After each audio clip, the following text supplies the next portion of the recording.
এই দুনিয়াতে এমন অনেক মানুষ আছে, তাদেরকে যদি জিজ্ঞাসা করা হয়, এই তুমি কি আল্লাহকে ভালোবাসো? কয় হ্যাঁ আমি আল্লাহকে ভালোবাসি। তুমি কি আল্লাহকে ভয় করো? বলে হ্যাঁ আমি আল্লাহকে ভয় করি। এমন মানুষ আছে না নাই? কাউকে যদি বলা হয় যে মুসলমান, তাকে যদি বলা হয় তুমি কি আল্লাহকে ভয় করো, সে কি বলবে? না, ভয় করি না। যে বলবে আমি আল্লাহকে ভয় করি না, তার কি ঈমান থাকবে? কথা বলেন, সে আর ঈমানদার থাকে না।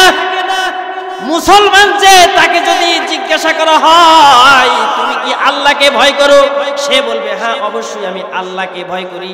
তুমি কি আল্লাহকে ভালোবাসো? সে যদি মুসলমান হয় তাহলে অবশ্যই বলবে আমি আল্লাহকে ভালোবাসি। এই তুমি কি নবীকে ভালোবাসো? কয় হ্যাঁ নবীকে ভালোবাসি। কিন্তু এটা শুধু মুখে বললেই হবে নাকি কাজে কর্মে দেখাইতে হবে? কথা বলেন, শুধু মুখে বললেই হবে নাকি কাজে কর্মেও দেখাইতে হবে? কাজে কর্মেও দেখাইতে হবে। আজকে আমরা আশিকে রাসূল দাবি করি, নবীকে ভালোবাসি, আল্লাহকে ভালোবাসি, কিন্তু এটা শুধু আমাদের মুখের দাবি, আমরা কিন্তু বাস্তবে ভালোবাসি না। নবীর আশিক দাবি করি, নবীকে ভালোবাসার দাবি করি, কিন্তু নবীর সুন্নাত আমার চেহারার ভিতরে নাই। কথা বলেন ঠিক কিনা? নবীকে ভালোবাসার দাবি করি, নবীর সুন্নাতের পোশাক আমার শরীরের ভিতরে নাই। কথা বলেন ঠিক কিনা? মুসলমান ভাইরা আমার, নবীকে ভালোবাসি এইটা দাবি করলেই শুধু হবে না, নবীর পরিপূর্ণ আদর্শ আমাদের শরীরের মধ্যে থাকতে হবে। কথা বলেন ঠিক কিনা? সেই আদর্শ কি আছে? জোরে বলেন, আছে নাকি? নাই, আমাদের ভিতরে নাই। এই জন্য আল্লাহ বলেন ইত্তাকুল্লাহ, তোমরা আল্লাহকে ভয় করো। কারণ মানুষ যখন আল্লাহকে ভয় করবে সব ধরনের গুনাহ থেকে বাঁচতে পারবে। কারণ হলো কি, গোলামের অন্তরের ভিতরে যদি মালিকের ভয় থাকে, গোলামের কাজটা সুন্দর হয়। কথা বলেন ঠিক কিনা? কারণ আমি যদি আমার কাজকে সুন্দরভাবে না করি, আমার গোলাম আমারে বকা দিবে, আমার গোলাম আমারে গালি দিবে। এই জন্য সুন্দরভাবে সে কাজ করে। ওই রকম ভাবে বান্দার অন্তরের ভিতরে যদি আসমানের মালিক আল্লাহর ভয় থাকে, ওই বান্দার প্রত্যেকটা কাজ সুন্দর হয়। কথা বলেন ঠিক কিনা? মুসলমান ভাইরা আমার, এই জন্য সর্বপ্রথম আমাদের অন্তরের ভিতরে ভয় করতে হবে, ভয় আনতে হবে। জোরে বলেন কার? আরো জোরে বলেন কার? আল্লাহর। আল্লাহর ভয় আমাদের অন্তরের ভিতরে আনতে হবে। কি পরিমাণ ভয় করতে হবে? আল্লাহ তাআলা বলেন ইয়া আইয়ুহাল্লাযীনা আমানুত্তাকুল্লাহ হাক্কা তুকাতিহি, ও ঈমানদারেরা তোমরা আল্লাহকে ভয় করো যথাযথভাবে। কিভাবে? যথাযথভাবে। আল্লাহ যেমন সবচাইতে বড়, তাকে ভয় করতে হবে সবচাইতে বেশি। কথা বলেন ঠিক কিনা? মুসলমান ভাইরা আমার, যার পাওয়ার যত বেশি হয় তাকে তত বেশি ভয় করা লাগে। কথা বলেন ঠিক কিনা? আমাদের দেশে প্রশাসনের এক ধরনের লোক আছে, তাদেরকে চৌকিদার বলা হয়। চেনেন নাকি? চৌকিদারকে মানুষ ভয় করে, কারণ চৌকিদার যদি কারো বিরুদ্ধে অভিযোগ দেয় তার কিছু না কিছু শাস্তি হবেই। কথা বলেন ঠিক কিনা? কারণ চৌকিদার সরকারি লোক, কিন্তু চৌকিদারকে যে পরিমাণ মানুষ ভয় করে, ওই পরিমাণ ভয় তার চাইতে একটু বেশি ভয় আনসারকে করে। কথা বলেন ঠিক কিনা? কারণ চৌকিদারের পাওয়ারের চাইতে আনসারের পাওয়ার কম না বেশি? একটু বেশি। আনসারকে যে পরিমাণ ভয় করে তার চেয়ে আর একটু বেশি ভয় করে পুলিশকে। কথা বলেন ঠিক কিনা? মুসলমান ভাইরা আমার, কারণ আনসারের চাইতে পুলিশের পাওয়ার কম না বেশি? বেশি। এই জন্য আনসারের চাইতে পুলিশকেও ভয় করে বেশি, পুলিশের চাইতে আর একটু বেশি ভয় করে সেনাবাহিনীকে। কথা বলেন ঠিক কিনা? কারণ পুলিশের পাওয়ারের চাইতে সেনাবাহিনীর পাওয়ার কম না বেশি? আরো জোরে বলেন, কম না বেশি? মুসলমান ভাইরা আমার, সেনাবাহিনীর চাইতেও আর একটু বেশি ভয় করে র‍্যাব বাহিনীকে। কথা বলেন ঠিক কিনা? কারণ সেনাবাহিনীর চাইতে র্যাবের পাওয়ার আর একটু কম না বেশি? মুসলমান ভাইরা আমার, আমি যেটা বোঝাতে চাচ্ছি সেটা হলো, যার পাওয়ার যত বেশি হয় মানুষ তাকে তত বেশি ভয় পায়। কথা বলেন ঠিক কিনা? তাহলে এখন বলেন তো, আমাদের আসমান জমিনের মালিক আল্লাহর পাওয়ার প্রধানমন্ত্রীর চাইতে কম না বেশি? রাষ্ট্রপতির চাইতে মনে হয় একটু কম। খুব ভুল গেছে, আমেরিকার প্রেসিডেন্টের চাইতে কম। আল্লাহর পাওয়ার কম না বেশি? তাহলে তাকে ভয় করতে হবে কম না বেশি? মুসলমান ভাইরা আমার, এই জন্য আল্লাহ বলেন ইত্তাকুল্লাহ, তোমরা আল্লাহকে ভয় করো। জোরে বলেন কাকে? আল্লাহকে ভয় করো। এ মুসলমান, আল্লাহর ভয় যদি সমাজের প্রতিটা মানুষের ভিতরে এসে যায়, পরিবারের প্রতিটা মানুষের ভিতরে এসে যায়, ওই পরিবারটা সোনার পরিবার হয়ে যাবে। কোন সমাজের প্রত্যেকটা মানুষের ভিতরে যদি আল্লাহর ভয় এসে যায়, ওই সমাজটা স্বর্ণের সমাজ হয়ে যাবে। কথা বলেন ঠিক কিনা? পৃথিবীর মানুষের ভিতরে, রাষ্ট্রের প্রত্যেকটা মানুষের ভিতরে যদি খোদাভীতি জাগ্রত হয়, আল্লাহ পাকের ভয় এসে যায়, ওই রাষ্ট্রটা স্বর্ণের রাষ্ট্র হয়ে যাবে। কথা বলেন ঠিক কিনা? মদিনার থেকে 300 মাইল দূরে একজন আল্লাহর বান্দা বসবাস করেন। মুসলমান ভাইরা আমার, খুব খেয়াল করে শুনবেন। দ্বিতীয় খলিফা হযরত ওমর ইবনুল খাত্তাব রাদিয়াল্লাহু তাআলা আনহুর খেলাফতের জামানায় মদিনার থেকে প্রায় 300 কিলোমিটার দূরের থেকে ওই লোকটা মদিনায় সফর করার জন্য আসছে ঘোড়া নিয়ে। জোরে বলেন কি নিয়ে? ঘোড়ায় চড়ে মরুভূমির পথ অতিক্রম করে, দীর্ঘ পথ অতিক্রম করে মদিনায় আসছে। মদিনায় আসার পরে আল্লাহর বান্দা মদিনার একটা খেজুরের বাগানের পাশে গিয়া বিশ্রাম নিতেছে। ঘোড়াকে গাছের সাথে বেঁধে রেখেছে।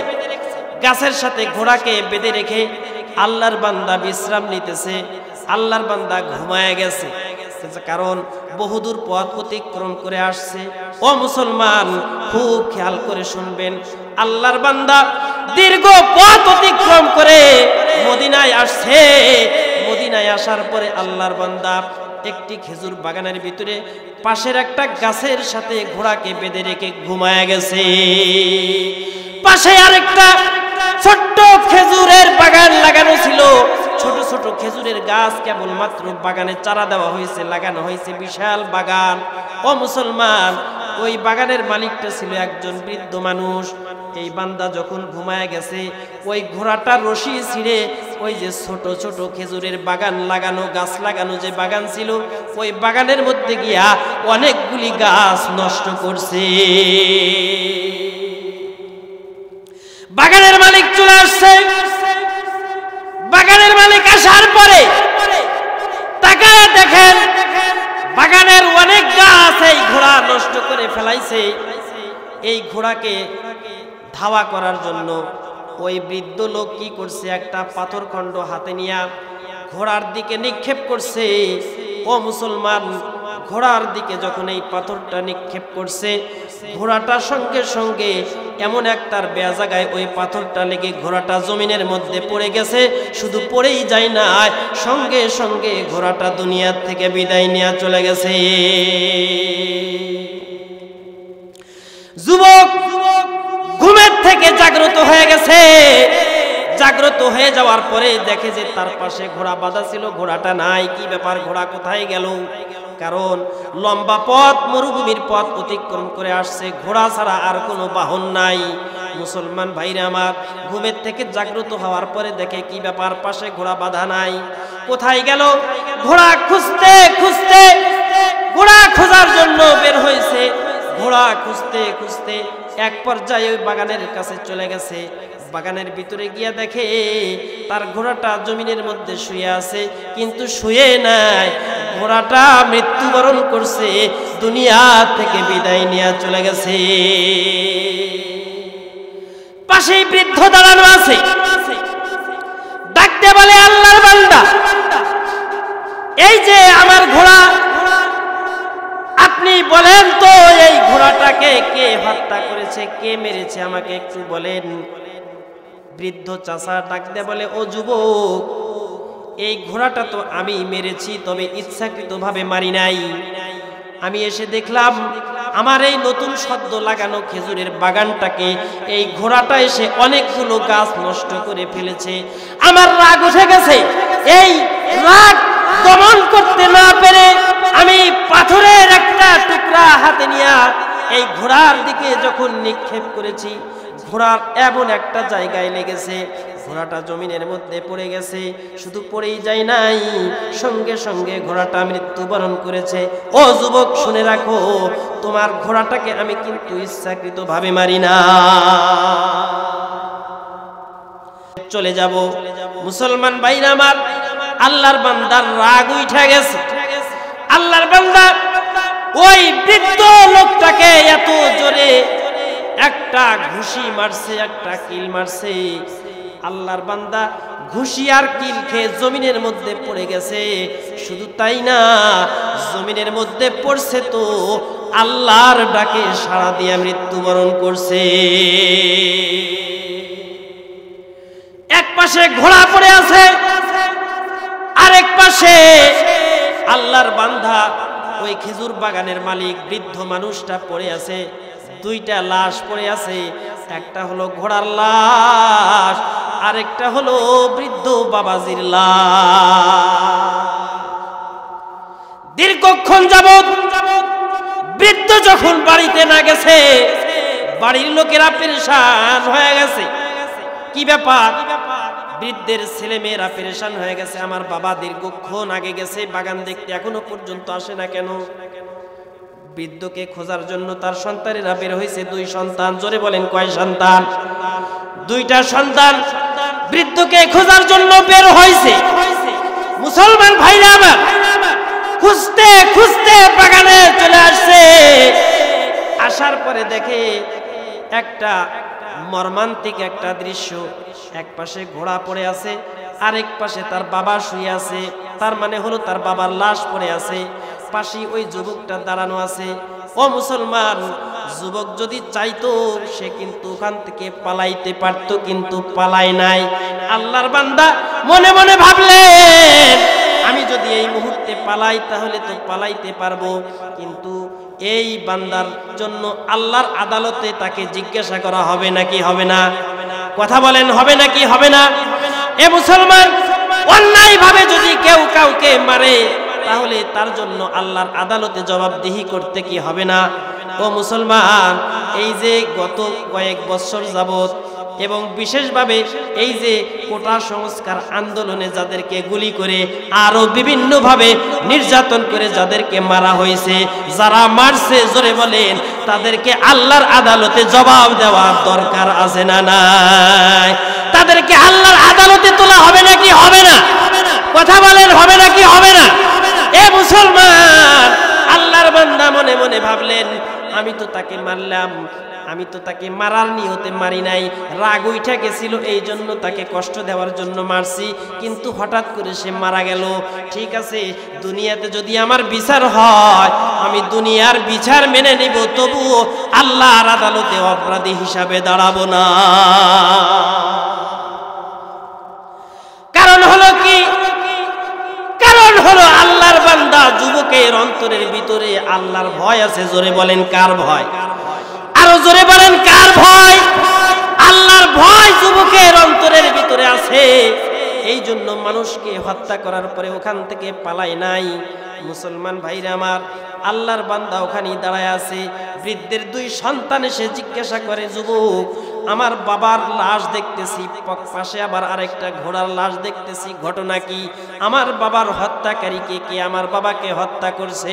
মুসলমান ভাইরা আমার, যুবক ডাকদা বলে, ভাই, ও ভাই, তোমাদের বাবাকে আমি হত্যা করেছি, তবে ঘটনা হলো এই, আমি আসলেই তোমার বাবাকে হত্যা করার জন্য মারি নাই, আমি অনিচ্ছায় তোমার বাবাকে একটা ঘুষি দিয়েছি। আমার কিল খেয়ে ঘুষি খেয়ে তোমার বাবা জমিনের মধ্যে পড়ে গেছে এবং মারা গেছে। এখন তোমরা আমাকে যেই শাস্তি দাও ওই শাস্তি মেনে নিব। বলেন আল্লাহু আকবার। বিচার চলে গেছে। খলিফাতুল মুসলিমিন হযরত ওমর ইবনুল খাত্তাব রাদিয়াল্লাহু তাআলা আনহুর আদালতে বিচার চলে গেছে। হযরত ওমর ইবনুল খাত্তাব রাদিয়াল্লাহু তাআলা আনহু আসামিকে ধরে নিয়ে গেছে, আসামিকে গ্রেফতার করে নিয়ে গেছে। মুসলমান ভাইরা আমার, হযরত ওমর ইবনুল খাত্তাব রাদিয়াল্লাহু তাআলা আনহু সব কিছু ঘটনা শোনার পরে রায় দিয়ে দিলেন, আগামী অমুক তারিখে অমুক সময় এই লোকটাকে, অমুক বৃদ্ধকে হত্যা করার কারণে ফাঁসিতে ঝুলানো হবে। হযরত ওমর ফাঁসির রায় দিয়ে দিলেন। আল্লাহর বান্দাকে জিজ্ঞাসা করা হলো, যেরকম ভাবে ফাঁসির আসামিদেরকে জিজ্ঞাসা করা হয় তোমার শেষ ইচ্ছা কি, কথা বলেন ঠিক কিনা, শেষ ইচ্ছা জিজ্ঞাসা করা হয়, ওই রকম ভাবে আল্লাহর বান্দা যুবককে জিজ্ঞাসা করা হলো, ও যুবক তুমি বলো তোমার শেষ ইচ্ছা, তোমার জীবনের শেষ কোনো ইচ্ছা আছে কিনা? কয় হুজুর আছে। কি ইচ্ছা? কয় হুজুর আমি একটু আমার গ্রামের বাড়িতে যেতে চাই। কোথায় যাবে? আসামিকে জেলখানা থেকে ছেড়ে দিতে হবে, এটা কোনো শেষ ইচ্ছা হলো? হযরত ওমর ডাক দিয়ে বলেন, এই আল্লাহর বান্দা, এইটা আবার কি ধরনের শেষ ইচ্ছা? তুমি জেলখানা থেকে তোমার এলাকায় শত শত মাইল দূরে তুমি সেখানে চলে যেতে চাচ্ছ, এইটা তো কোনো শেষ ইচ্ছা হতে পারে না। এমন ইচ্ছা করতে হবে যে ইচ্ছাটা জেলখানার ভিতরেই পূরণ করা যায়। কথা বলেন ঠিক কিনা মুসলমান ভাইরে আমার? কিন্তু তুমি এমন আবদার কেন করলা? আল্লাহর বান্দা বলেন, আমিরুল মুমিনিন, আমি এই জন্য এমন আবদার করেছি কারণ আমার থেকে, আমার কাছে, আমার এলাকার কিছু মানুষ আমার কাছে কিছু মাল সামানাদি আমানত হিসাবে রেখেছে এবং আমার থেকে কিছু মানুষ টাকা পায়, অমুক জিনিস পায়, তমুক জিনিস পায়। এই ঋণগুলো পরিশোধ করতে আমার একটু সময় লাগবে। মেহেরবানি করে যদি আপনি আমারে এই কয়েক মাস সময় দেন বা এই কয়েকদিন সময় দেন, আমি নির্দিষ্ট অমুক তারিখে এসে হাজিরা দেব। আমি কথা দিলাম আপনার দরবারে হাজির হয়ে যাব, মেহেরবানি করে আমাকে আপনি 1 মাস সময় দেন। কিন্তু হযরত ওমর বলেন, না, তোমার সময় দেওয়া হবে না, কারণ এমন ইচ্ছা কখনো আসামির পূরণ করা হয় না, এটা কোনো ইচ্ছা হতে পারে না। আসামিকে কখনো মুক্তি দেওয়া হয় না, ফাঁসির আসামি। মুসলমান ভাইরা আমার, তবে হযরত ওমর ডাকদা বলেন, ও যুবক তুমি যদি তোমার পক্ষে কোনো জামিন রাখে যেতে পারো, যদি তোমার পক্ষে কেউ জামিন হয় যে তুমি যদি নির্দিষ্ট তারিখে না আসো তোমার পরিবর্তে তাকে ফাঁসিতে ঝুলানো হবে, এমন লোককে যদি তুমি এখানে জামিন হিসাবে রেখে যেতে পারো, তাহলে এই শর্তে তোমাকে আমি তোমার এই আশা পূরণ করতে পারি। যুবক ডাকতে বলে, আমিরুল মুমিনিন, আমি হলাম একজন ভিনদেশী মুসাফির, আমি হলাম মদিনার একজন অপরিচিত মানুষ, এখানে তো আমার কোনো আত্মীয় স্বজন নাই। ওগো আমিরুল মুমিনিন, আমি কিভাবে একজন লোককে এখানে আমার পক্ষে জামিন দিয়ে দেব? ও মুসলমান ভাইরা আমার, আল্লাহর বান্দা বলেন, আমার তো পক্ষে এখানে কেউ জামিন হতে পারবে না। কিন্তু মুসলমান, হাজার হাজার মানুষ হযরত ওমরের বিচার কার্য লক্ষ্য করতেছে, দেখতেছে। ওই হাজারো মানুষের ভিতর থেকে আল্লাহর পয়গম্বর সরকারে দো আলম নবী মুহাম্মদুর রাসূলুল্লাহ, সকলেই পড়েন সাল্লাল্লাহু আলাইহি ওয়াসাল্লাম, আল্লাহর পয়গম্বরের একজন সাহাবী, তার নাম হলো হযরতে আবু যর গিফারি রাদিয়াল্লাহু আনহু। হযরতে আবু যর গিফারি, হযরতে আবু যর গিফারি খাদেমে খৈরুল বশর, जिंदगी भर खिदमतों में ना बनाया अपना घर। হযরত আবু যর গিফারি এমন একজন পয়গম্বরের সাহাবী ছিলেন, সারাটা জীবন নবীর খেদমতে ব্যয় করে দিয়েছে। বলেন না সুবহানাল্লাহ, আরো জোরে বলেন না সুবহানাল্লাহ। নারায়ে তাকবীর, নারায়ে তাকবীর। আপনারা কি ঘুমাইছেন? মুসলমান ভাইরা আমার, হযরতে আবু যর গিফারি রাদিয়াল্লাহু তাআলা আনহু সারাটা জীবন আল্লাহর নবীর খেদমতে কাটায়া দিয়েছেন, নিজের একটা ঘর পর্যন্ত বানান নাই। হযরতে আবু যর গিফারি ওই হাজারো জনতার মাঝখান থেকে হযরত ওমরকে ডাক দেয়, বলে, আমিরুল মুমিনিন, আপনি যদি রাজি হন তাহলে আমার ওই মুসলমান ভাইয়ের পক্ষে আমি আবু যর জামিনদার হয়ে গেলাম। বলেন সুবহানাল্লাহ। কি ব্যাপার? সমস্ত মানুষগুলো আশ্চর্য হয়ে গেছে। যেই মানুষটা মদিনার থেকে 300 কিলোমিটার দূরের থেকে এসেছে, তার সাথে কোনো সম্পর্ক নাই, কোনো আত্মীয়তার সম্পর্ক নাই, অপরিচিত একজন মানুষ, এই মানুষটা কি আসলে ধোঁকাবাজ নাকি ভালো মানুষ এটাও তো বোঝা যাচ্ছে না। কথা বলেন ঠিক কিনা? এই ধরনের একজন অপরিচিত মানুষের তুমি তার পক্ষ থেকে জামিন হয়ে গেলা কিভাবে? হযরতে আবু যর গেফারি রাদিয়াল্লাহু তাআলা আনহু বলেন, যদিও তাকে আমি চিনি না, যদিও সে অপরিচিত মুসাফির মানুষ, যদিও তার সাথে আমার আত্মীয়তার কোনো সম্পর্ক নাই, কিন্তু একটা সম্পর্ক আছে, সেটা হলো সেও মুসলমান, আমিও মুসলমান। আল্লাহু আকবার। সেও মুসলমান, আমিও মুসলমান। মুসলমান হিসাবে সে আমার জাতি ভাই। আমি মুসলমান হিসাবে বিশ্বাস করি সে কখনো ধোঁকাবাজি করতে পারে না। আমি তার পক্ষে জামিন হয়ে গেলাম তাকে বিশ্বাস করে। সে যদি আমার সাথে গাদ্দারি করে, সে যদি আমার সাথে ধোঁকাবাজি করে, আমাকে ফাঁসি দিবেন, আমার কোনো অসুবিধা নাই, আফসোস নাই, আপত্তি নাই। হযরতে আবু যর গেফারি যখন জামিনদার হয়ে গেলেন, আল্লাহর বান্দা 1 মাসের ছুটি নিয়ে ওখান থেকে মদিনার থেকে বিদায় নিয়ে চলে গেলেন, ঘোড়া ছুটায় দিলেন, নিজ এলাকায় চলে গেলেন। মুসলমান ভাইরা আমার, নিজ এলাকায় গিয়া যার যার আমানত কাছে ছিল সব আমানতগুলি আমানতদারদের কাছে পৌঁছায় দিয়েছেন। বলেন না সুবহানাল্লাহ। মুসলমান ভাইরা আমার, আল্লাহর বান্দা নিজ এলাকায় চলে গেছেন, সব ঋণ পরিশোধ করার পরে স্ত্রীর কাছ থেকে বিদায় নিছে, সন্তানাদির কাছ থেকে বিদায় নিছে, মা বাবার কাছ থেকে বিদায় নিছে। সবাইকে ডাক দেয়, বলে, ও আমার আত্মীয় স্বজন, ও আমার স্ত্রী, ও আমার মা বাবা, ভালো করে শুনে রাখেন, আমি মদিনায় যাওয়ার পরে আমার পক্ষ থেকে এই ধরনের একটা দুর্ঘটনা ঘটে গেছে। রাষ্ট্রের পক্ষ থেকে আমার বিরুদ্ধে ফাঁসির রায় দেওয়া হয়েছে, আমাকে ফাঁসিতে ঝুলানো হবে অমুক তারিখে। আমার পক্ষে আমার একজন মুসলমান সেখানে জামিনদার হয়ে গেছে, আমাকে তাড়াতাড়ি পৌঁছতে হবে, তাড়াতাড়ি সময় মতো যেতে হবে। আমি যদি সময় মতো না যাই, আমার জায়গায় আমার নিরপরাধ মুসলমান ভাইকে ফাঁসিতে ঝুলানো হবে। কথা বলেন ঠিক কিনা? বাবা মার কাছ থেকে বিদায় নিয়ে আল্লাহর বান্দা মদিনার দিকে ঘোড়া ছুটাইয়া দিছে।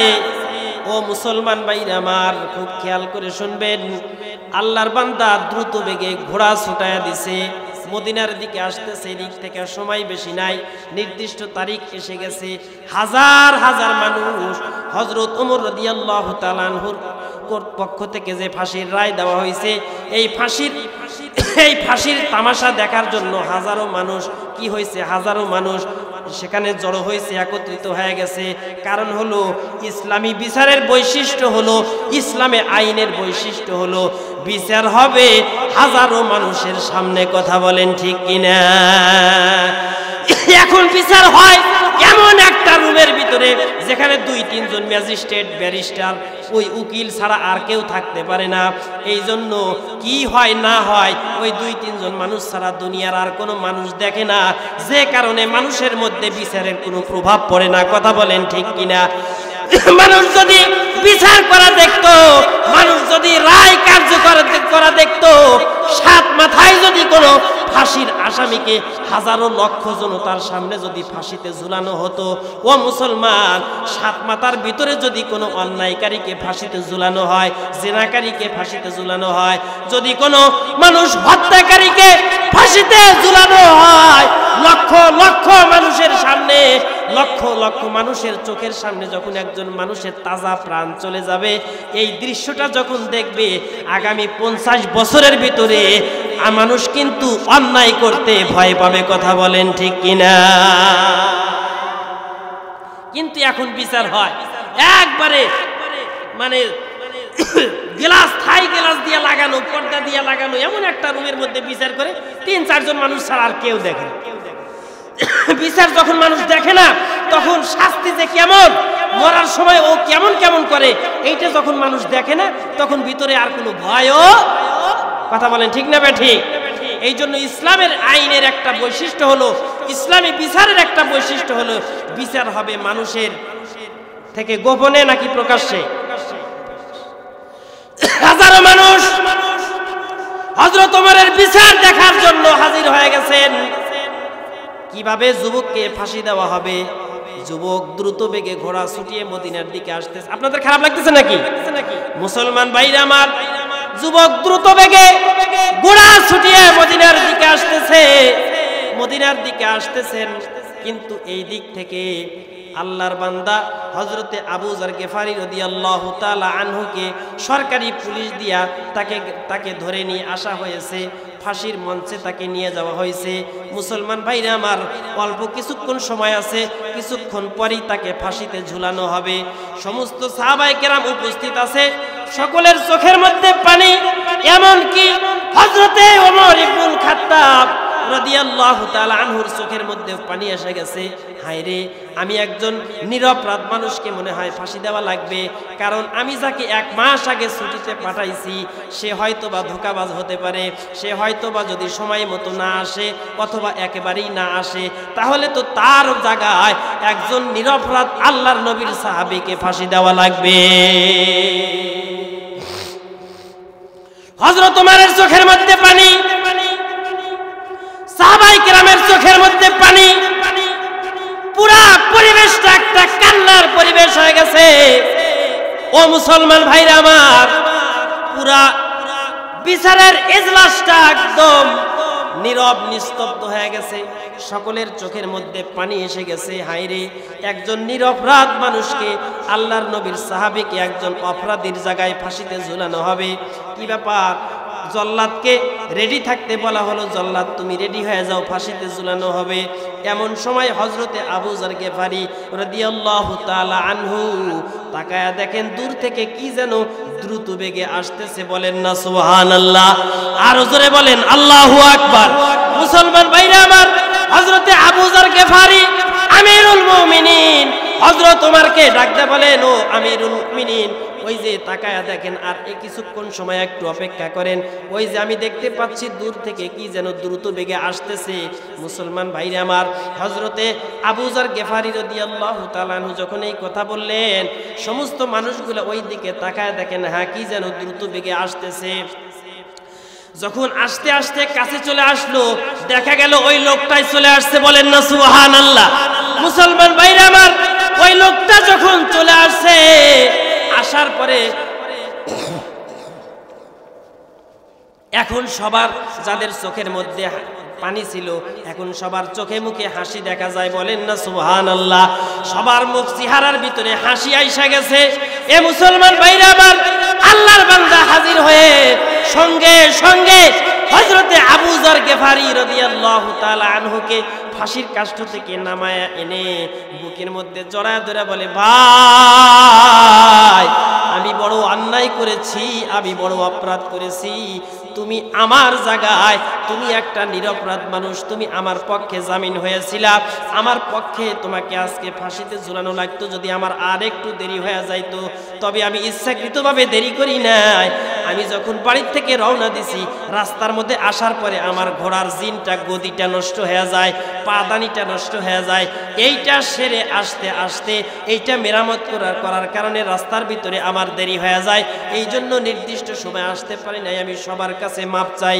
মুসলমান ভাইরা আমার, এই দৃশ্যটা যখন দেখছে, ওখানে ওই যে যারা বাদী ছিল দুই ভাই, যে দুই ভাইয়ের বাবাকে হত্যা করার কারণে আজকে তার বিরুদ্ধে ফাঁসির রায় হয়ে গেছে, ওই দুইজন সন্তান মনে মনে ভাবতেছে, হায় রে, এমন একজন মানুষ, যেই মানুষটা এত লম্বা পথ অতিক্রম করে এখনো নিজে মরার জন্য আসছে, এই মানুষটা কখনো ধোঁকাবাজ হতে পারে না, এই মানুষটা কখনো ইচ্ছাকৃতভাবে আমার বাবাকে হত্যা করতে পারে না। কারণ যেই মানুষটা নিজের মৃত্যু জেনে ফাঁসিতে ঝুলার জন্য 300 কিলোমিটার পথ অতিক্রম করে সে এসেছে নিজে মরার জন্য, এই মানুষটা কখনো ইচ্ছাকৃতভাবে আমার বাবাকে মারে নাই। কথা বলেন ঠিক না ঠিক? মুসলমান ভাইরা আমার, তখন ওই দুই ভাই পরামর্শ করে এসে হযরত ওমরকে ডাক দেয়া বলে, ও আমিরুল মুমিনিন, আজকের থেকে আমরা দুই ভাই না, আজকের থেকে এই যুবক সহ আমরা হলাম তিন ভাই। বলেন সুবহানাল্লাহ। এই যুবককে আর ফাঁসি দেওয়ার দরকার নাই, আমরা আমাদের বাবার পক্ষ থেকে এই যুবককে মাফ করে দিলাম। কারণ যেই যুবক এত লম্বা পথ অতিক্রম করে নিজে ফাঁসির কাস্টে ঝুলার জন্য আসছে, এই যুবক কখনো আমার পিতাকে ইচ্ছাকৃতভাবে হত্যা করে নাই, হয়তোবা ভুলে আমার পিতাকে মারছে, আমার পিতার হায়াত শেষ হয়ে গেছে, দুনিয়ার থেকে বিদায় নিয়ে চলে গেছে। ও মুসলমান, এই ঘটনার মূল উদ্দেশ্য হলো আল্লাহর বান্দা কিন্তু পলায়ন করতে পারত, ওই সময়ও পলায়ন করে নাই। আবার যে ছুটি নিয়ে বাড়িতে গেছে তখনও কিন্তু আসতে না চাইলে না আসতে পারতো। কথা বলেন ঠিক কিনা? কেউ কিন্তু ধরতে পারতো না, কারণ ধরার প্রয়োজন নাই, তার পক্ষে জামিনদার আছে। কথা বলেন ঠিক কিনা? মুসলমান ভাইরা আমার, কিন্তু অন্তরে আছে আল্লাহর ভয়। জোরে বলেন কার ভয়? আল্লাহর ভয় অন্তরের ভিতরে আছে, এই জন্য সে দুনিয়ার শাস্তিকে গ্রহণ করছে। আমি চাই দুনিয়াতে আমার শাস্তি হয়ে যাক, কিন্তু আখিরাতের কঠিন শাস্তি যেন আল্লাহ আমারে না দেয়। আল্লাহু আকবার বলে। মুসলমান ভাইরা আমার, এটাকে বলা হয় আল্লাহ। আমাদের ভিতরে কি এই পরিমাণ আল্লাহর ভয় আছে যে মরার জন্য আমরা যাব? কখনো এই পরিমাণ ভয় না। দ্বিতীয় অংশের মধ্যে আল্লাহ তাআলা বলেন, ওয়াকুনু মা'আস সাদিকিন, তোমরা সত্যবাদীদের সাথে থাকো। কাদের সাথে? সত্যবাদীদের সাথে থাকো। দ্বিতীয় অংশের আলোচনা করব নাকি? আপনাদের খারাপ লাগতেছে?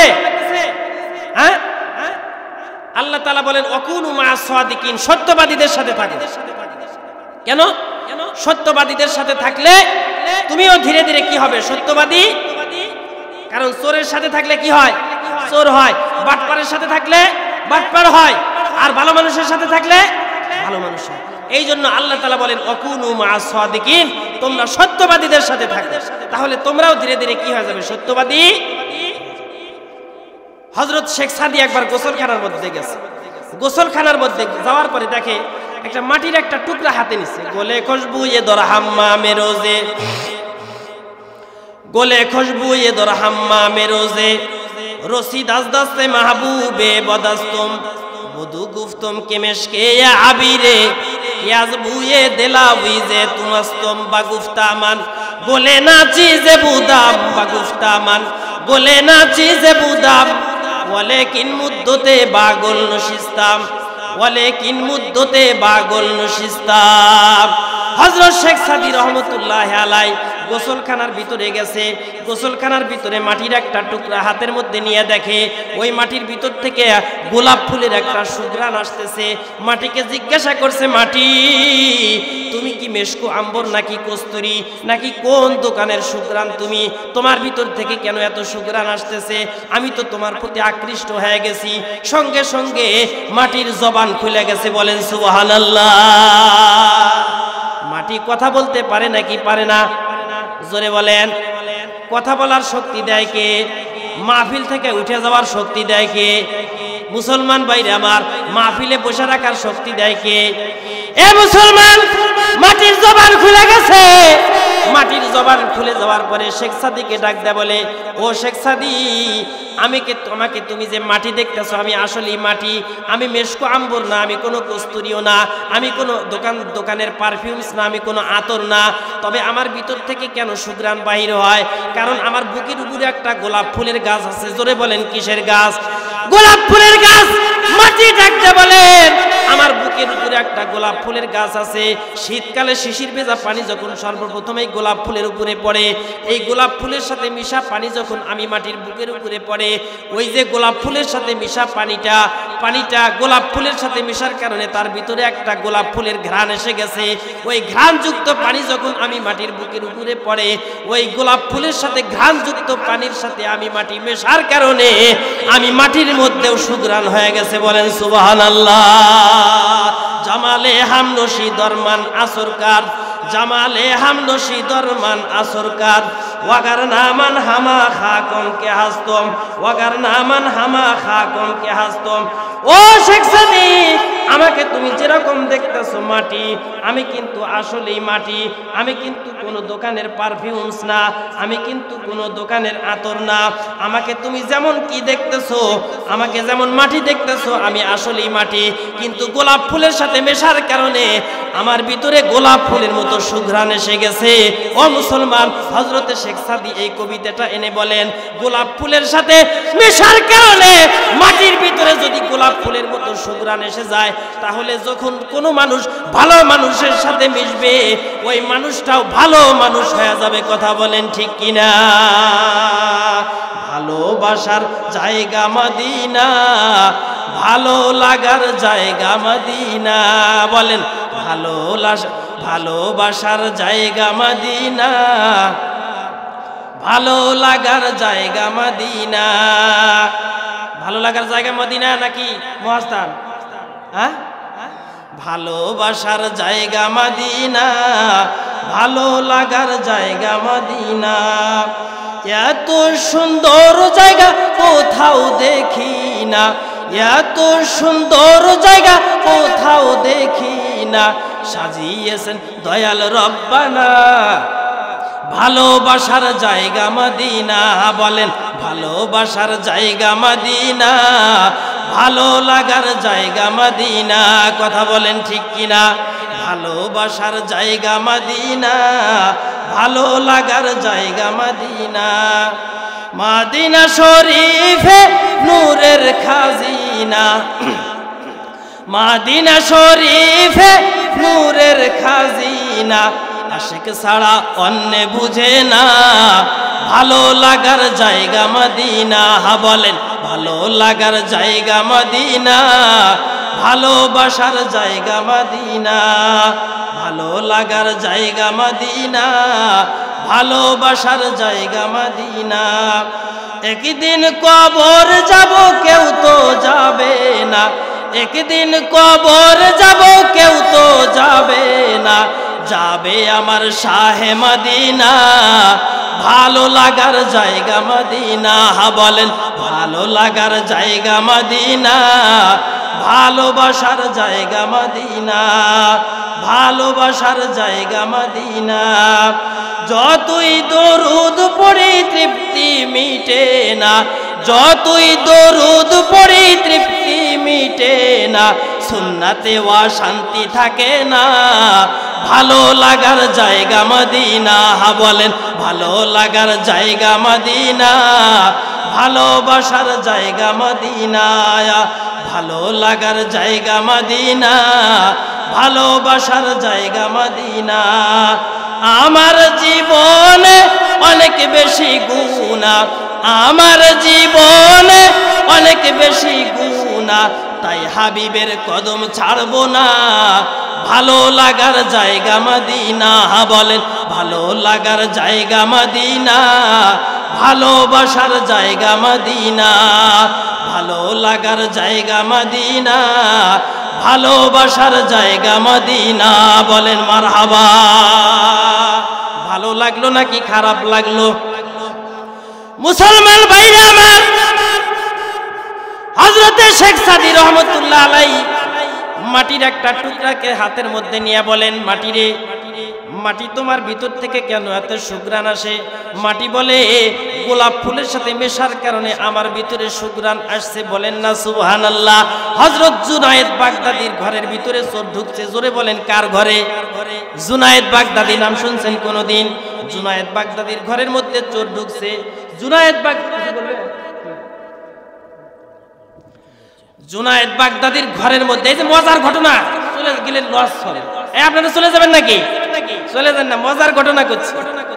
হযরত জুনায়েদ বাগদাদির ঘরের মধ্যে চোর ঢুকছে। এই যে ভালো মানুষের সাথে যে মানুষ মিশলে ভালো হয়, তার একটা ঘটনা।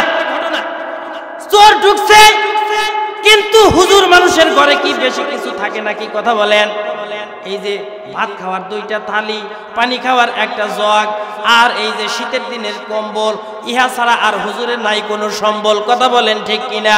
চোর যখন হুজুরের ঘরের মধ্যে ঢুকছে, খুঁজা খাইজা আর কিছু পায় নাই। ও মুসলমান, চোর বেচারা নৈরাশ হয়ে ফেরত যাইতে লাগছে। হযরত জুনায়েদ বাগদাদি উনি দেখতেছেন চোর ঘরের মধ্যে ঢুকে অনেক খোঁজাখুঁজি করার পরে যখন কিছু পাইল না, হযরত জুনায়েদ বাগদাদী আস্তে করে চোরকে ডাক দেয়, বলে ভাই একটু দাঁড়াও, একটু দাঁড়াও। চোর চমকে উঠছে, কি ব্যাপার, এত রাতে আবার কে ডাকে? মুসলমান ভাইরা আমার, চোরকে থামাইয়া হযরত জুনায়েদ বাগদাদী রহমতুল্লাহ আলাইহি বলেন, আসো আমার কাছে আসো। কেন আসছিলা, কোথায় থেকে আসছিলা?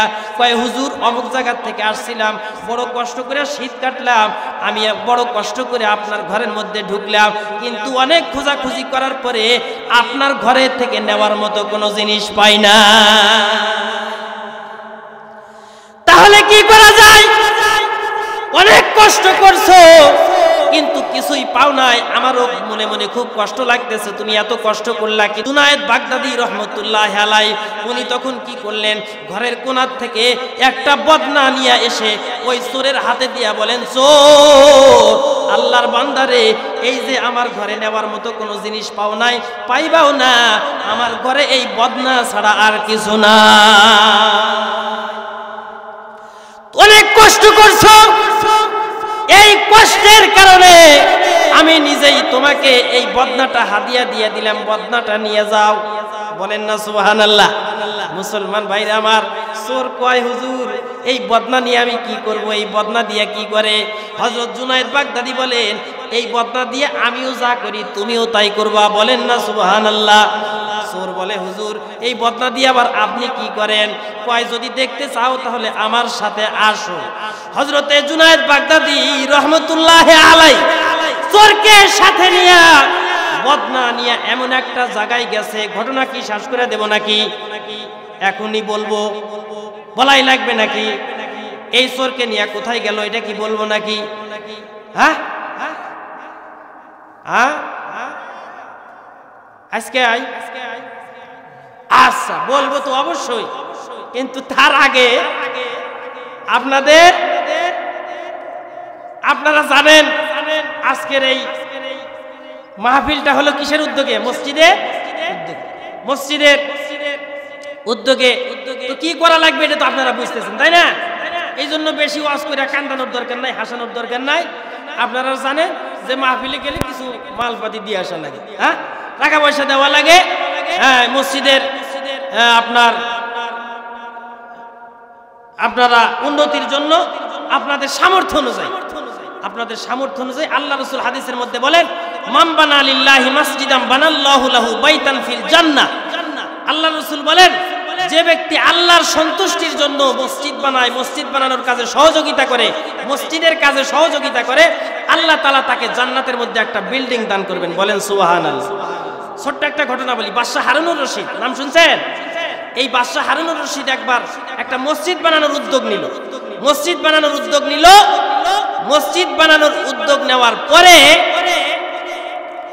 ঘোষণা দিল, এই আমার রাষ্ট্রের লোকেরা, আমি একাই মসজিদ বানাবো, কেউ 1 টাকা দান করতে পারবে না, খবর আছে, রিমান্ডে নিয়ে সাইজ করবে, 1 টাকাও কেউ দিতে পারবে না। বাদশা হারুনুর রশিদ একাই মসজিদ বানায়। মসজিদ বানানো যখন শেষ, আল্লাহর পক্ষ থেকে একজন ফেরেশতা আসছে, ঘুমের মধ্যে স্বপ্নে দেখতেছে বাদশা হারুনুর রশিদ।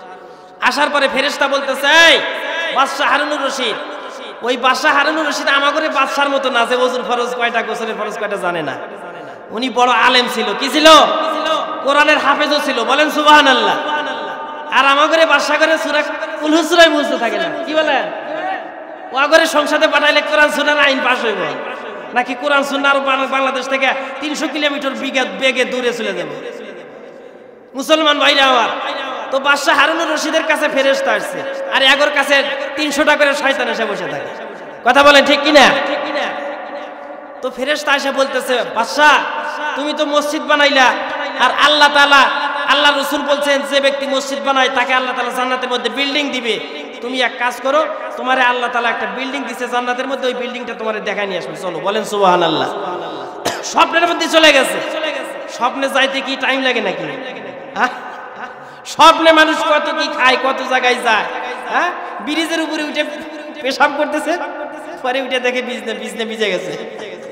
হ্যাঁ হ্যাঁ, তারপরে সেই সুন্দর করে পোলাও কুরমা খাচ্ছে, ঘুমের থেকে জায়গা দেখে বালিশ কামড়াইতেছে। কথা বলেন মুসলমান ভাইরা আমার। এই জন্য বাদশাহ হারুনুর রশিদ সে স্বপ্নের মধ্যে জান্নাতে চলে গেছে। জান্নাতে যাওয়ার পরে দেখে যে হ্যাঁ একটা বিল্ডিং, ওই বিল্ডিং এর সামনে লেখা আছে বাদশাহ হারুনুর রশিদ ভিলা। হ্যাঁ, বিল্ডিং এর সামনে লেখা থাকে না অমুক ভিলা তমুক villa, Chowdhury villa, Mondal villa, গন্ডগোল ভিলা, খন্দকার ভিলা, বুঝেন নাই? তো বাদশাহ হারুনুর রশিদের নামে এই বিল্ডিং বরাদ্দ দেওয়া আছে। বাদশাহ হারুনুর রশিদ নিজের বিল্ডিং দেখছে, দেখার পরে বের হয়ে এসে দেখে পাশে আরেকটা ওই রকমই বিল্ডিং। বলেন সুবহানাল্লাহ। বাদশাহ হারুনুর রশিদ মনে মনে বলতেছে, মনে হয় আল্লাহ খুশি হয় আমারে দুইটা বিল্ডিং দিছে, একই রকমের বিল্ডিং। ওই ফেরেশতাকে বলে চলো ওইটা ঘুরে দেখে আসি। মুহাস্তান, হ্যাঁ বুঝলেন না, মুহাস্তানে যখন আসলামই তখন একটু ভিতরে যা ঘুরে খাজা বাবার মাজারটা জিয়ারত করে যাই, বুঝলেন না। তখন বেহুলার বাসর ঘরটা দেখে যায়। আর কি কি আছে?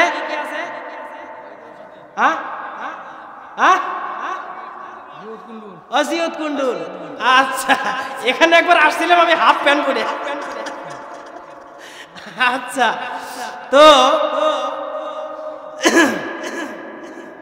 কি বলতেছিলাম? বাদশাহ হারুনুর রশিদ ওই বিল্ডিং পাশে আরেকটা বিল্ডিং, ওই তার বিল্ডিং এর মতো, কয় চলো ওই বিল্ডিং এ ঘুরে দেখে যাই। আসলামই যখন দেখে যায়, তো ওই বিল্ডিং এ যাওয়ার পরে দেখে যে ওখানে ওর নাম না আরেকজনের নাম লেখা আছে।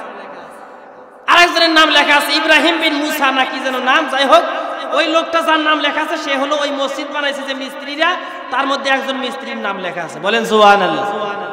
বাদশাহ হারুনুর রশিদ তো স্বপ্ন দেখা শেষ। স্বপ্নের থেকে ঘুম থেকে জাগ্রত হয়ে যাওয়ার পরে বলতেছে স্বপ্ন দেখলাম আমার বিল্ডিং, তার পাশে আবার মিস্ত্রির বিল্ডিং, হেড মিস্ত্রি, ওই মিস্ত্রির বিল্ডিং দেখলাম এই মনে হয় কোনো কাম ঘটাইছে, ঘটনা ঘটাইছে। সবাইকে ডাকছে, ডাকার পরে বলছে কেউ মিছা কথা কবে না, খবরদার। এই বলো, আমার এই মসজিদ বানানোর কাজে তোমরা কি কেউ কোনো সহযোগিতা করছিলে নাকি? গোপনে, প্রকাশ্যে তো কেউ করে নাই, কারণ বাদশা ঘোষণা দিছে কেউ 1 টাকা দিলে খবর আছে। তখন ওই মিস্ত্রি বলে হুজুর মাফ করে দিন, আমি আমার বাড়িতে কূপ খনন করার সময় 3টা মূল্যবান পাথর পাইছিলাম মাটির নিচ থেকে, মূল্যবান পাথর। এই পাথর 3টা আমি রেখে দিয়েছিলাম। আপনি যখন আল্লাহর সন্তুষ্টির জন্য মসজিদ বানানো শুরু করছেন, আমি দেখলাম আমি তো আর একা, আমার পক্ষে গরিব মানুষ, মিস্ত্রি মানুষ, আমার তো আর একা মসজিদ বানানো সম্ভব না, আমি পারবো না জীবনে। তো কমপক্ষে কি মসজিদের কাজে সহযোগিতা আমি করতে পারবো না? এই জন্য আমার ওই দামি 3টা পাথর রেখে দিয়েছিলাম। ওই 3টা পাথর আমি কি করছি, আপনার এই যে আপনার যে মসজিদ বানানোর জন্য যে আপনি পাথর আনছিলেন ওই পাথরের মধ্যে মিশ দিয়ে রেখে দিয়েছি। এই আমার এই 3টা পাথর পরে আমি আবার এই মসজিদের কাজে লাগাইয়া দিয়েছি। ওই ঘটনা এইটাই, আমাকে যে আল্লাহ তাআলা আমাকে মসজিদ বানানোর কারণে একটা বিল্ডিং দিছে, তুমিও আল্লাহর শুকরিয়া আদায় করো, তোমার নামে আল্লাহ তাআলা জান্নাতে একটা বিল্ডিং বরাদ্দ দিছে। বলেন সুবহানাল্লাহ। মুসলমান ভাইরা আমার, আপনি বলতে পারেন এটা হলো স্বপ্নের কথা। স্বপ্ন যদি মিথ্যাও হয়, আল্লাহ রাসূলের হাদিস কি মিথ্যা হবে নাকি? আল্লাহ রাসূল বলেন মান বানা লিল্লাহি মাসজিদাম বানাল্লাহু লাহু বাইতান ফিল জান্নাহ, বানাল্লাহু লাহু বাইতান ফিল জান্নাহ। যে ব্যক্তি আল্লাহর সন্তুষ্টির জন্য মসজিদ বানাবে, আল্লাহ তাআলা তার জন্য জান্নাতের ভিতরে একটা কি বানাবে, বিল্ডিং। হাসির একটা ঘটনা আজকে বলার জন্য আসছিলাম, কিন্তু ঘটনাটা আর বলতে পারলাম না। শুনবেন? গম ধরে নাই? হ্যাঁ, থাকবেন তো আপনারা, চলে যাবেন না। এইটার সাথে কোনো আজকে মা বোনদের জন্য কিছু বলেন। এই যে মা বোনেরা আছে আমি বলবো, আপনারা একটু ধৈর্য ধরেন, আপনারা বসে থাকেন, আল্লাহ আল্লাহ করেন, আমি বলবো। আচ্ছা, এই আজকের ওয়াজের সাথে কোনো সম্পর্ক নাই, শুধু আপনাদেরকে একটু বিনোদন দেওয়ার জন্য বলবো। সেটা হলো একজন নেতা মাতব্বর, এই চুটকা মাতব্বর বোঝেন, মানে সিরিয়ালে 7 নম্বরে এই লোকটা মাতব্বরি করবে। এই যে আপনারা জানেন না, আমি কি ছিনতাইকারী নাকি যে আপনার থেকে টাইনা হেঁচড়া করে কুলজা বের করে নিয়ে আসবো? না দিলে তো আর নেব না। আপনারা জান কেন? এতক্ষণ কষ্ট করে থাকলেন, আপনারা জানেন না। তো ওই লোকটা আপনার মাতব্বরি করবে, কিন্তু মাতব্বরি করার জন্য একটু ভালো কোট টোট দরকার, বুঝলেন নাকি? তোর কোট নাই, বুঝলেন নাকি? এই জন্য ওকে সামনের চেয়ারে কেউ বসতে দেয় না, পিছনে বসে থাকে। তো আর বউ পরামর্শ দিল যে তুমি যদি মাতব্বরি করতে চাও আর সামনের চেয়ারে যদি সিট নিতে চাও, তাহলে তোমাকে দামি একটা কোট কেনা লাগবে। কয় আমরা তো গরিব মানুষ, অত দামি নেতা না, তাহলে কোট কিনবো কি দিয়ে? একটা কোটের দাম তো মেলা। কয় তুমিও কিছু টাকা ব্যাংকে রাখো, আমিও কিছু রাখি মাটির ব্যাংকের মধ্যে। তো দুইজনে মিলে কিছু টাকা ব্যাংকে রাখছে। দীর্ঘদিন ব্যাংকে টাকা জমা করার পরে এই দুইজনের টাকা মিলাইয়া সে কি করছে, অনেক কষ্টের টাকা, এই টাকা নিয়ে একটা কোট কেনার জন্য রওনা দিছে।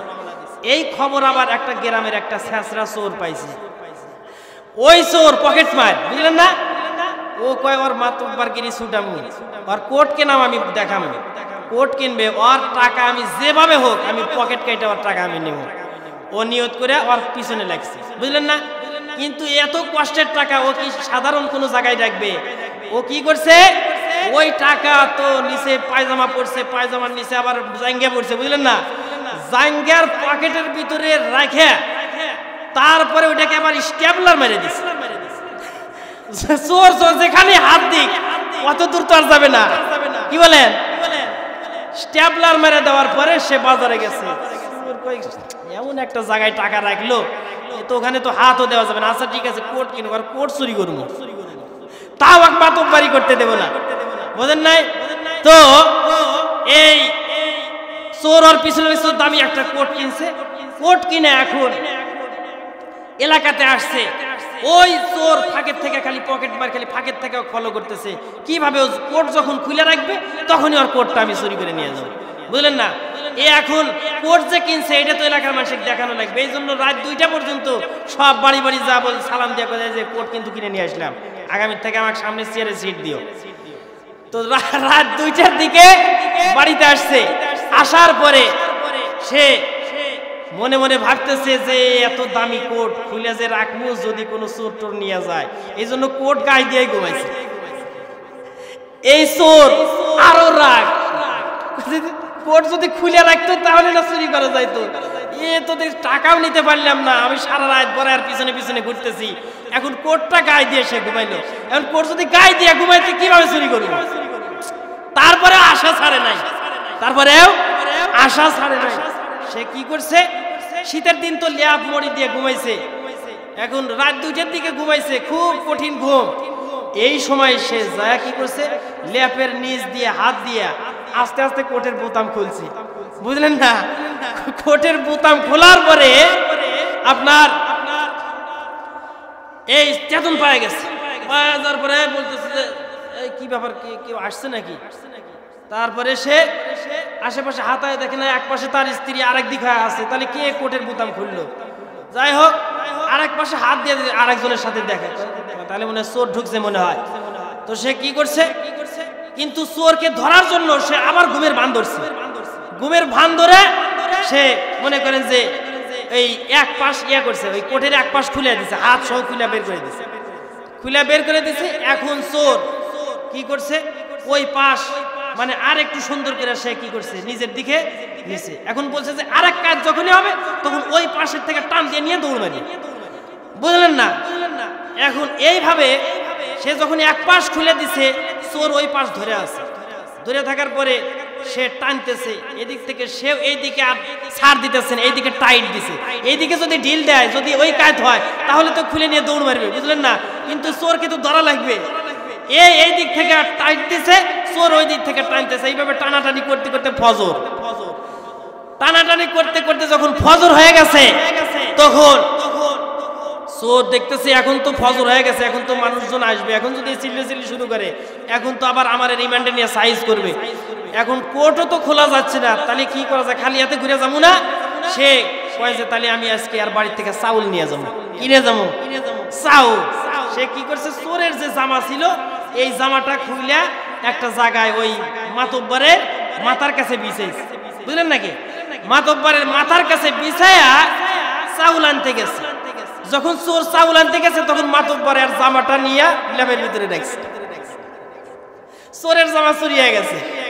এখন সে তো আর অন্ধকারে দেখতেছে না, চাউল নিয়ে এসে ওর মুখস্থ যে জায়গায় জামা ছিল ওখানে ঢালছে, ঢালার পরে এখন জামা দিয়ে গোছাইবে আর জামা খুঁজে পায় না, বুঝলেন না, জামা আর খুঁজে পায় না। জামা খুঁজে না পাওয়াতে তখন সে এই কি করে কয়, ওই মাতব্বর তার স্ত্রী বলতে চাই ওঠো তো, ঘরের মধ্যে মনে হয় চোর ঢুকছে, এই ওয়াজের লাইনই তো যাইতেছি। আচ্ছা আপনারা যায়েন না, আচ্ছা চোর ঢুকছে, ঘরের মধ্যে চোর ঢুকছে, ওঠো তো। তার স্ত্রী বলতেছে আরে রাখো তো, তুমি এক কোট কিনবার যায় এত চালান চালাইতেছো আমাকে, রাত 2টার সময় এসে আমাকে একবার ঘুমের থেকে জাগায় কষ্ট দিছো, আবার এখন তুমি স্বপ্নে মনে হয় চোর দেখতেছো, কয় না ঘরের মধ্যে চোর ঢুকছে, কয় না তুমি স্বপ্নে দেখছো চোর ঢোকে না, এখন কিসের চোর ঢুকবে? চোর বলতেছে না আসলে চোর ঢুকছে, চোর যদি ঘরের মধ্যে না ঢোকে তাহলে আমার জামা গেল কোন জায়গায়? আজকে আমাদের বাংলাদেশের অবস্থা এরকম হচ্ছে, বুঝেন নাই? চোরেরা চতুর্দিক থেকে চুরি করে খাচ্ছে, কিন্তু চোরের ট্যাগ লাগায়, জঙ্গির ট্যাগ লাগায়, সন্ত্রাসীর ট্যাগ লাগায় আলেম ওলামাদের উপরে। কথা বলেন ঠিক কিনা? ওলামায়ে কিরামদের কি বলতেছে? এরা চোর, এরা সন্ত্রাস, এরা জঙ্গি, ওরাই জঙ্গি মনে করে, ওরাই চুরি করে খায় বাংলাদেশের টাকা, ওরাই ব্যাংক ডাকাতি করে, ওরাই এই জায়গায় ডাকাতি করে, খুন খারাপি করে, ওরাই সব করার পরে ওরা এখন কি করে? নিজেরা চোর হয়ে নিজেদের চোরকে যেন মানুষের সামনে ধরা না পড়ে, এই জন্য ওরাই স্লোগান দেয় বাংলাদেশের মধ্যে চোর ঢুকছে। কথা বলেন ঠিক না ঠিক? মুসলমান ভাইরা আমার, এই চোরদেরকে বাংলাদেশের জমিন থেকে হটানোর জন্য বাংলাদেশে কোরআন সুন্নাহ আইন প্রতিষ্ঠা করার দরকার আছে না নাই? কারা কারা কোরআন সুন্নাহর আইন প্রতিষ্ঠার পক্ষে দুই হাত তুলে দেখান, সকলে দুই হাত তুলে দেখান।